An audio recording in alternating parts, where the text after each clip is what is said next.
Bună ziua, dragii mei! Eu sunt Jamila, bine ați venit în bucătăria mea! Astăzi vom face împreună supă cremoasă cu porumb și creveți, așa că haideți să vedem de ce ingrediente vom avea nevoie pentru a ne apuca de treabă.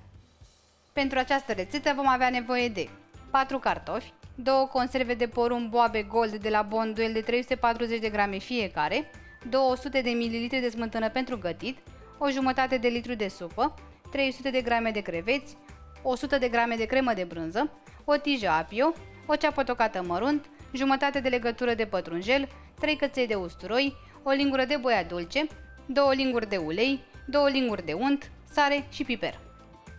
Pentru început, voi pune o conservă de porumb Boabe Gold de la Bonduel într-un mini robot de bucătărie. Îmi place acest porumb pentru că este crocant și este dulce în mod natural, adică nu are zahăr adăugat. Am scurs înainte porumbul de lichid, iar acum îl voi mărunți foarte bine.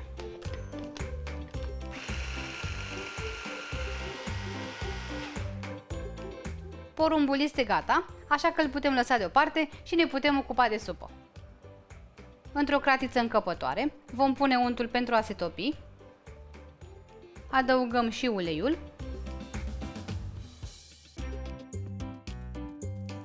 când untul s-a topit, putem adăuga ceapa tocată, tija de apio și vom găti legumele pentru 5-6 minute sau până când se vor înmuia. Când legumele s-au înmuiat, putem răzui căței de usturoi,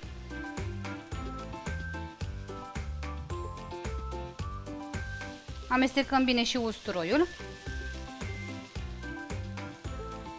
condimentăm cu boia dulce, cu sare și cu piper, amestecăm din nou și adăugăm cartofii. Voi pune apoi supa de creveți, pe care am făcut-o din carapacele creveților pe care le-am fiert cu puțină apă și voi lăsa totul să fiarbă pentru 15-20 de minute sau până când cartofii vor fi aproape gata. În timpul fierberii, dacă mai este nevoie de lichid, puteți adăuga oricând apă. Când cartofii sunt aproape gata, vom adăuga porumbul mărunțit,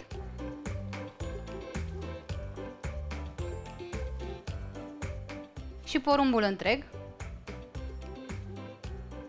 smântâna pentru gătit și amestecăm totul foarte bine.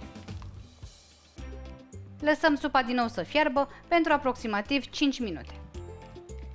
După 5 minute putem adăuga creveții și crema de brânză.